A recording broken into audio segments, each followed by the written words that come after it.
Brent Davidson. Given the amount of exposure in the media on Scientology's questionable practices, why are we not hearing about the US government reevaluating the status of Scientology as a legitimate religion? Given the amount of information out there, I'm surprised this hasn't been given more political attention. One would think that enough evidence currently exists to launch a full investigation. Are we dealing with a passive population that is more interested in learning about this cult rather than acting in meaningful ways to reverse its path? I'm surprised that the power of social media and documentaries such as Going Clear have not created the call to action necessary to severely cripple the Scientology organization in the United States. I am astounded that this group is still able to continue purchasing properties at this pace without intervention. Well, to be totally honest with you, at this point, I'm a little astounded too.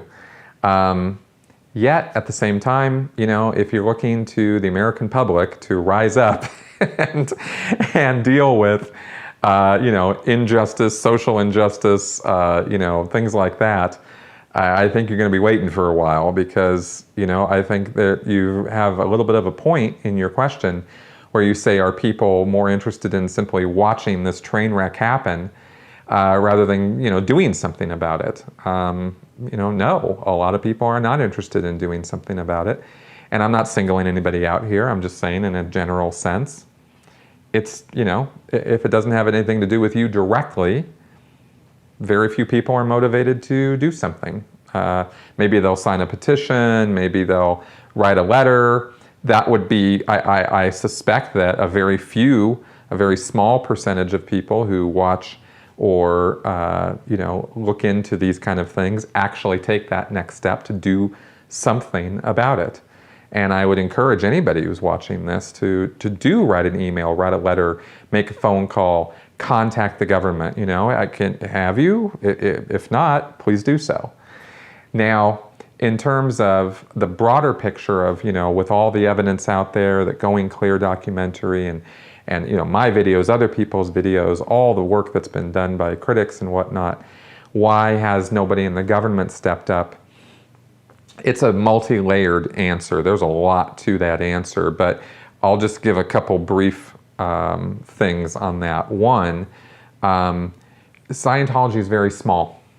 In the bigger picture, the number of things that the United States government's dealing with, the number of things out there to handle, it's really not that big of a problem in the big picture.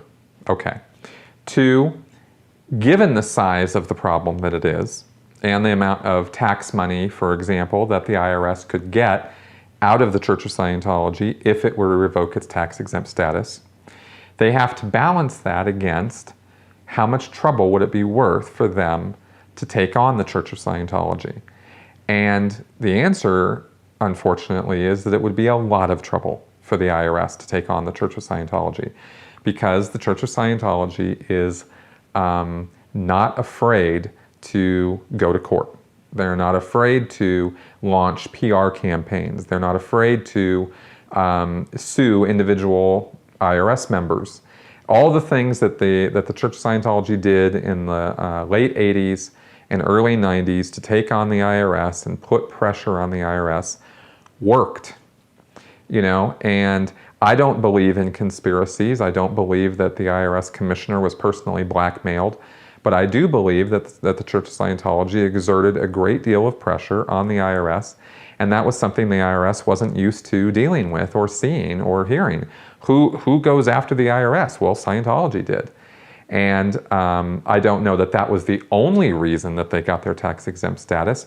I think there were a lot of other things going on there too. For example, the Church of Scientology lying through their teeth to the IRS was also a factor in getting their tax-exempt status.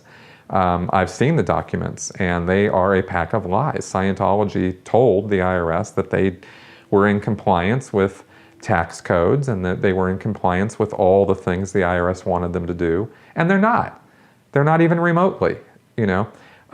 It's a money-making scam. That's what Scientology is. It's not a religious movement. So they lied, and they got away with it. So, you know, for the IRS to have to invest all the money they'd have to invest and all the time and all the personnel to do that, it would not be a small job, and I think the IRS knows that. And the political pressure to make something like that happen simply doesn't exist.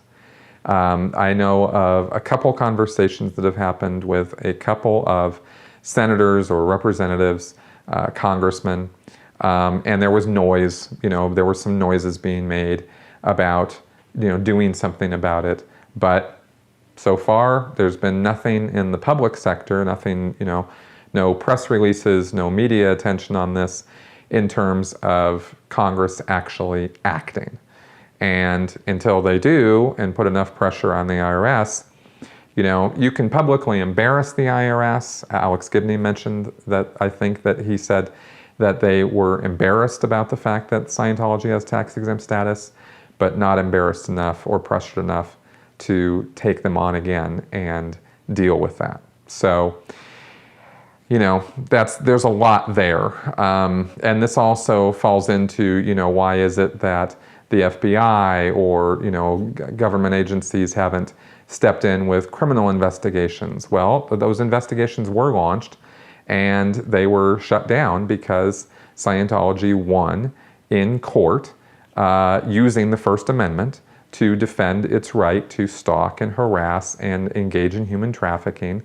And, unfortunately, in the United States, religious institutions have a lot of leeway when it comes to actually taking the case to court and hauling out the First Amendment and saying, but Your Honor, we were doing X and Y and Z because it's in our religious principles to do that.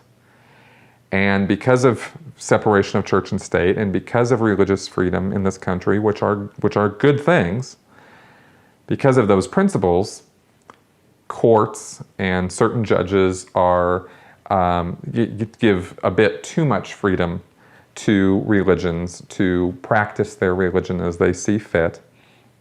And if somebody goes into that religion and says, yes, I'm part of, I'm going to be a Scientologist and I'm going to agree to, be human trafficked and I'm going to agree to give up these rights. And then later on they come to their senses and go, holy cow, that was totally wrong of me to do that. The court goes, well, you agreed at one point, so that was religious freedom being exercised. So now I'm, and it just gets a little bit zany. And underlying that is the fact that the courts don't fully recognize and understand the concept of undue influence when it comes to destructive cults and, frankly, brainwashing, or what I'm using instead, undue influence, which is a technical term, it's a business term, and it's used in a business sense, but they don't quite really have precedent and they don't really have it fully understood in courtrooms yet, the psychological aspects of that and how somebody could be part of a religion because they were put under undue influence and so, are now speaking out about it because they got out of that. They don't quite have that concept yet. So these two things go hand in hand, which is why I'm talking about it. On the courts on one side, the politicians and the IRS on the other, both of these things, there's lots of distractions, there's lots of noise, there's lots of other things for these guys to be working on. And so Scientology kind of takes a back seat, while us who know about Scientology or have been part of it know that it does not deserve the tax-exempt status or the protection of the First Amendment. We got to wait for the rest of society to, or the government rather, and the courts to kind of catch up on that. So that's how I see it.